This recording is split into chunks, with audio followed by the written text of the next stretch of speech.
Hey guys, we're actually in White Bluff, Tennessee at our home in Tennessee, and we have Moana here with us. And for y'all that has seen the videos, you may have seen her on the earlier video where I believe was giving ice cream out of the truck, and I interviewed you then. Yep. And they've not seen an update, so we need to give them an update of what's happening to you and why you're here at our house in White Bluff. When did you start your trail? Let's go back to the beginning. When did you start your trail? Okay, I started on February 27th, and I started from Amicalola, and then I had a really heavy pack to start off with. I went down and I registered, and that's where I first met you. That's right. And I believe. And I think you recommended a shuttle driver to me, so that's how I met you. But you came into the Amicalola Falls. And I had a 49-pound pack at the time, and I know that because when I went to the airport, they stuck it onto the scale, and I was 1 pound under having to pay for an extra bag. And so when I met you, when you came down up by the fireplace at the lodge, you introduced yourself again, and I asked you how much was your pack weighed, and you knew exactly. You said 49 pounds, and I said, what in the world you have in there? And I had some, those snow cleats that you wear when it gets really icy. I had those, and I had these big gaiters, and I had a million other things, I think, that were What did I tell you when ridiculous. You told me? What did you tell me when you said gaiters? I told you you didn't need those. Yeah, you said because you had two them. pair. Right. You said I've got two pair of gaiters or three one pair for of winter gaiters. and one for summer. And then I said you won't need the ice spikes, especially now. It wasn't even cold that day. Yep. And then I said, how much water are you carrying? No. 3 bottles. I take that back. I asked you a question. What is your biggest fear coming out here? Oh yeah. And you said water. I said running out of water. And I said no. You got plenty of water. Get rid of a couple of bottles. Yep, and I had 3 full bottles, planning to carry all 3 bottles all the time. And you walked off. We went to eat that night. Next morning, I see you coming down the stairs carrying things, and she's carrying those spikes. Yep. She's carrying the gaiters, and she's carrying a water bottle. Yeah, decided to give them up. I just handed them over to you. Here you go, Jimmy. And I'm thinking, wow, this girl's giving me all her stuff. She really doesn't know me. And then we didn't see you, but we were going to the parking lot. Yep. You were also, because you were going to hike in 1 mile and back out. And then and then I believe sees you later that day. Yeah, so I headed up towards Springer, and it was raining hard that day, and I had that heavy pack on my back, and first thing I do, I mean, not even very far up, you could see the steps like where I slipped, and I slipped and sprained my ankle. Your left ankle? Yeah, my left ankle. And then I was like, man, I got to get myself to Hawk Mountain. And I decided just to come down and then do the trail. And I thought, you know what? When I come back to Atlanta, I'm going to finish that part after Which is 1 mile. Yeah, 1 mile to the plaque. Which logistically is, kind of silly, because once you get up the trail, you're going to fly up from a different spot. But, I hadn't been thinking that way. So then I went up to Hawk Mountain and kind of made my way over there. And I saw Sherry. She came up to me on the trail at that point. And y'all talked a little bit that evening. Yeah, And then I hiked down to Hightower Road. Hightower Road, and I saw you guys there, and that's where you asked me if maybe I wanted slack because I was moving slow. And I was like, yeah, sure. And you gave us your whole pack. I did. And we gave you a little bitty day pack for water. And then we checked on you every couple of miles because it was easy to do that then. Right. And you were hiking with another guy that because of your left ankle. Yeah, he gave me a scare because he was like, well, I had the exact same injuries you, and I let it go for like a year. And anyway, I just felt like, I don't want to do that. But anyway, what happens is that I was able to slack pack for some segments, and it helped me to heal up that ankle. So then I went on, and that was good. So at some point, when I went into Neil's Gap. Into Neil's Gap, I went into Neil's Gap, and I got the shakedown, and I got a lot of good advice from the guy there. He took it out, and I got a new pack for one. My pack was almost 6 pounds. That was the just the pack, empty just the pack, yeah. And I got so I got rid of all these other bags, just gear. And your gear then was probably down around 35 pounds. don't you I think so, yeah. Or maybe less. Once he did the shakedown. Shakedown. And then the next day, you carried that pack. I encouraged you not to slack pack. Other people were slack packing 8 miles to Hog Pen Gap. I remember this. Right. And you left with your pack and they left slack packing, but you were the first one down that day. And I'm thinking you passed everybody to get here first, because that's when I interviewed you in the truck. And I believe was getting her dream come true, ice cream truck deal that day to serve ice cream on the Appalachian Trail. Okay, so now we're there and you're taking your pack in and you work your way all the way to Fontana. And then something happens right before you get to Fontana. I was feeling really strong up to that point, and I think we made some good miles, especially coming out from Carter Gap all the way up to Winding Stair. And then, but on the way down, I mean, I would hit those downhills pretty fast. I would be making up, time on the downhills, and so my ankle started hurting, my other ankle, opposite one, and I just kind of was feeling like, I don't know, maybe I should take some time off at Fontana. Maybe I should kind of like ease up and take a little extra time.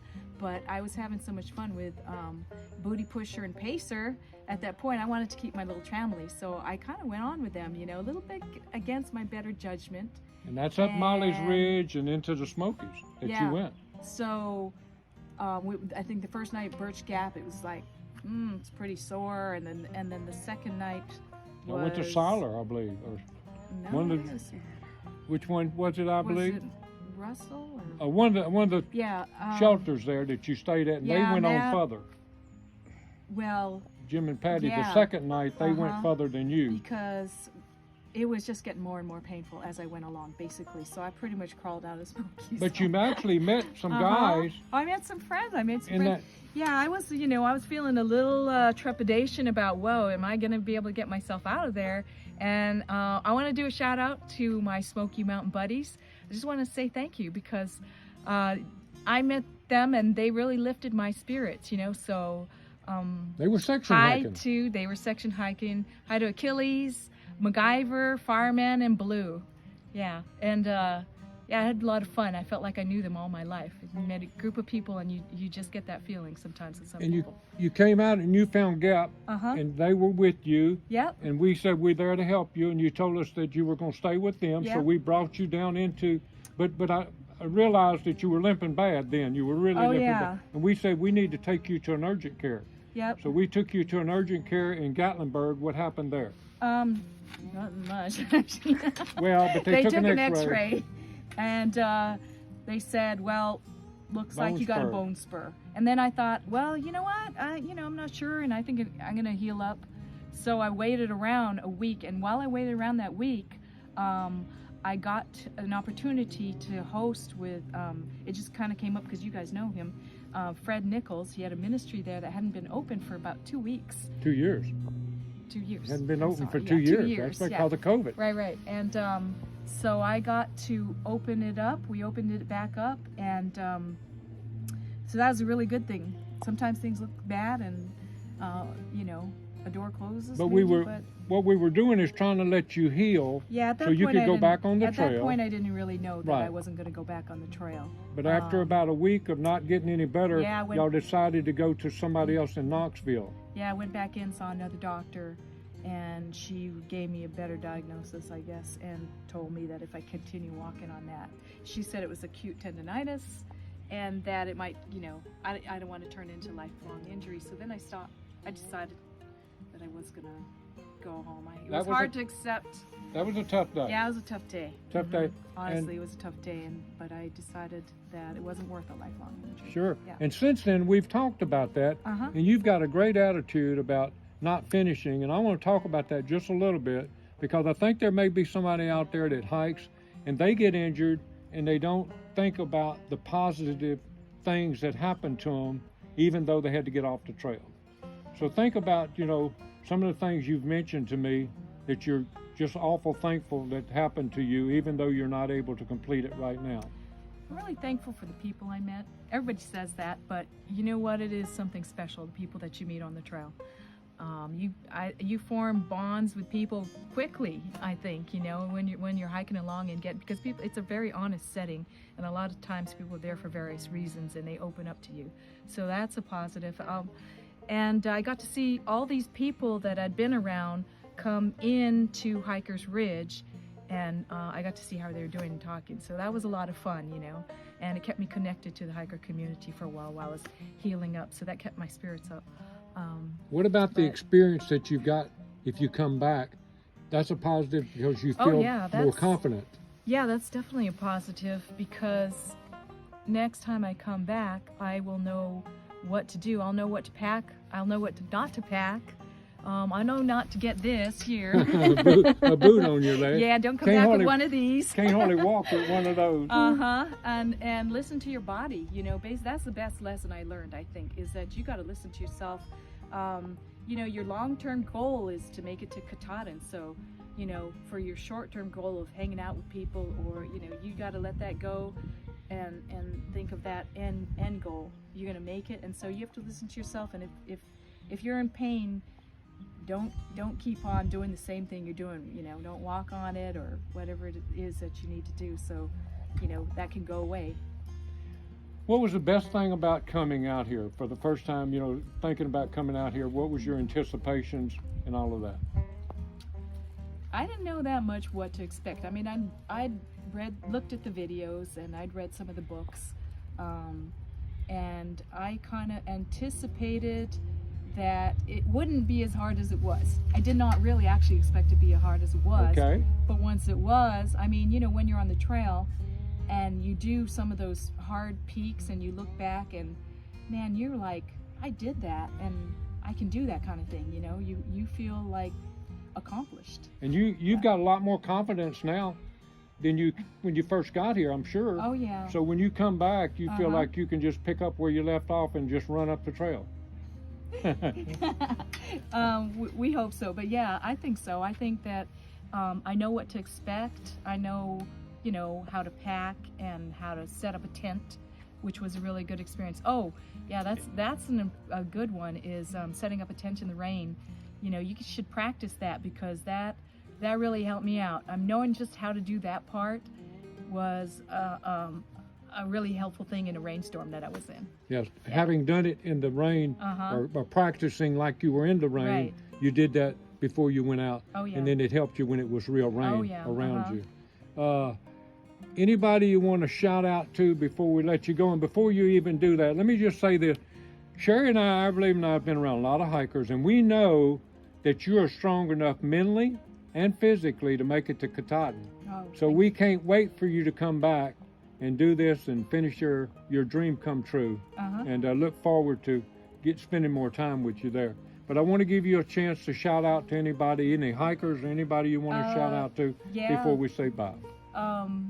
Jim and Patty, it was great hanging out with you. I had a lot of fun with you guys. And to Chad, I want to thank you for supporting me.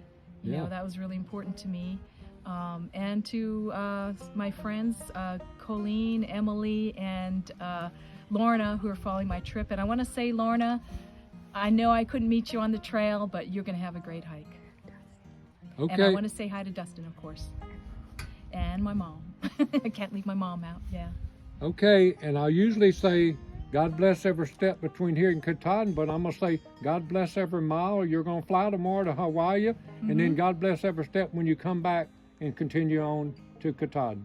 Thank y'all guys for watching. I hope you enjoyed the sat down and talking about her hike. I hope you've learned something if you're going to hike in a few years or whatever. And thank you for watching again. All right. Bye-bye.